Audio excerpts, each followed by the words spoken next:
타임 건작동 말씀 묵상 2028년 2월 8일 월요일 누가복음 12장 13절에서 34절 주님에 대한 오해.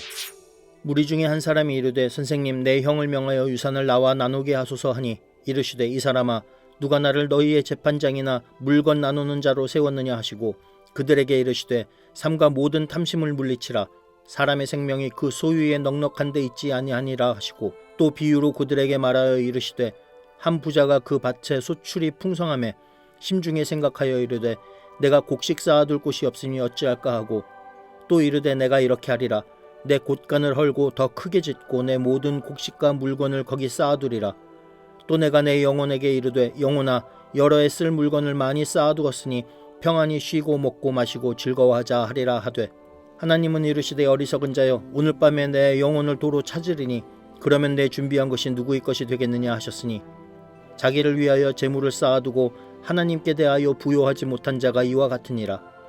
또 제자들에게 이르시되 그러므로 내가 너희에게 이르노니 너희 목숨을 위하여 무엇을 먹을까 몸을 위하여 무엇을 입을까 염려하지 말라. 목숨이 음식보다 중하고 몸이 의복보다 중하니라. 까마귀를 생각하라. 심지도 아니하고 거두지도 아니하며 골방도 없고 창고도 없으되 하나님이 기르시나니 너희는 새보다 얼마나 더 귀하냐. 또 너희 중에 누가 염려함으로 그 키를 한 자라도 더할 수 있느냐. 그런즉 가장 작은 일도 하지 못하면서 어찌 다른 일들을 염려하느냐. 백합화를 생각하여 보라. 실도 만들지 않고 짜지도 아니하느니라. 그러나 내가 너희에게 말하노니 솔로몬의 모든 영광으로도 입은 것이 이 꽃 하나만큼 훌륭하지 못하였느니라. 오늘 있다가 내일 아궁이에 던져지는 들풀도 하나님이 이렇게 입히시거든 하물며 너희일까 보냐 믿음이 작은 자들아. 너희는 무엇을 먹을까 무엇을 마실까 하여 구하지 말며 근심하지도 말라. 이 모든 것은 세상 백성들이 구하는 것이라. 너희 아버지께서는 이런 것이 너희에게 있어야 할 것을 아시느니라. 다만 너희는 그의 나라를 구하라. 그리하면 이런 것들을 너희에게 더하시리라. 적은 무리여 무서워 말라. 너희 아버지께서 그 나라를 너희에게 주시기를 기뻐하시느니라. 너희 소유를 팔아 구제하여 낡아지지 아니하는 배당을 만들라. 곧 하늘에 둔 바 다함이 없는 보물이니 거기는 도둑도 가까이 하는 일이 없고 종도 먹는 일이 없느니라. 너희 보물 있는 곳에는 너희 마음도 있으리라. 2월 8일 월요일 묵상을 나누겠습니다. 누가복음 12장 13에서 34절 말씀입니다. 제가 정한 제목은 주님에 대한 오해입니다. 주님에 대한 오해가 여러 가지 있습니다. 그 중에 대표적인 두 가지가 두드러진 죄입니다. 첫 번째 오해는 주님은 물건 나누는 자라는 오해입니다. 13절 제가 읽어드립니다. 무리 중에 한 사람이 이르되 선생님 내 형을 명하여 유산을 나와 나누게 하소서 하니 유산을 나누지 않는 형에 대한 분노를 가진 동생입니다. 자신의 당연한 권리를 주장했지만 형은 꿈쩍도 하지 않는 것 같습니다. 공평한 주님이시니 이 정도 문제는 쉽게 해결해 주실 줄 알았습니다. 그래서 주님께 물건을 공평하게 나누어 달라고 간청했습니다. 오늘날도 이런 사람이 많습니다. 기도합니다. 자신이 당한 억울한 일이 있는데 이 문제를 해결해 달라고, 자신이 손해보지 않게 해달라고, 자신의 당연한 권리를 꼭 찾게 해달라고 그렇게 기도합니다. 이에 대한 주님의 대답은 분명합니다. 14절입니다. 이르시되 이 사람아 누가 나를 너희의 재판장이나 물건 나누는 자로 세웠느냐 하시고, 주님은 물건 나누는 자로 오신 것이 아닙니다. 주님은 재판장으로 오신 것도 아닙니다. 주님을 오해한 것입니다. 주님을 물건 나누는 자로 오해한 사람에 대한 분명한 해법도 주셨습니다. 15절입니다.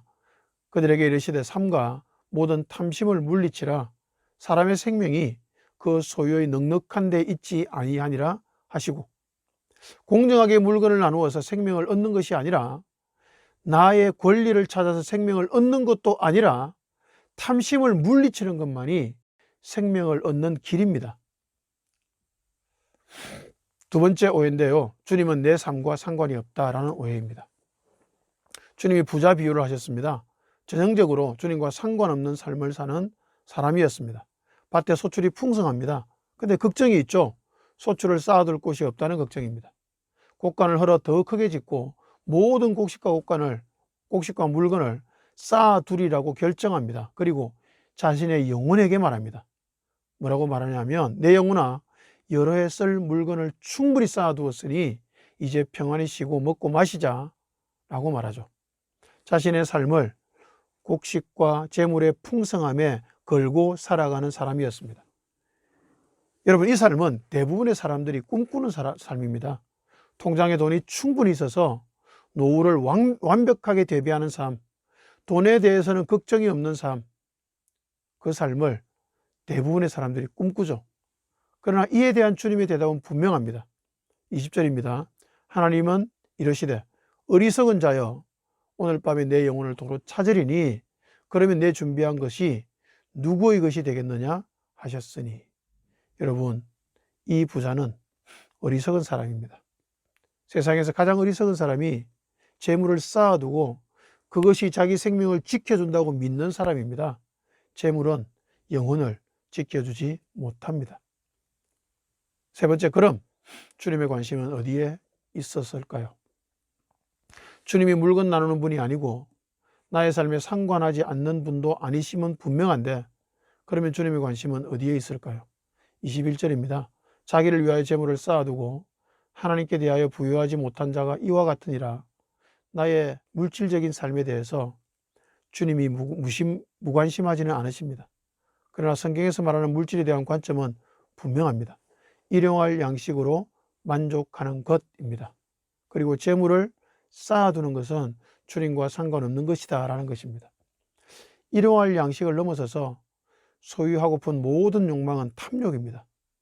그럼 주님의 관심은 어디에 있을까요? 주님의 첫 번째 관심은 나와 하나님과의 관계에 있습니다.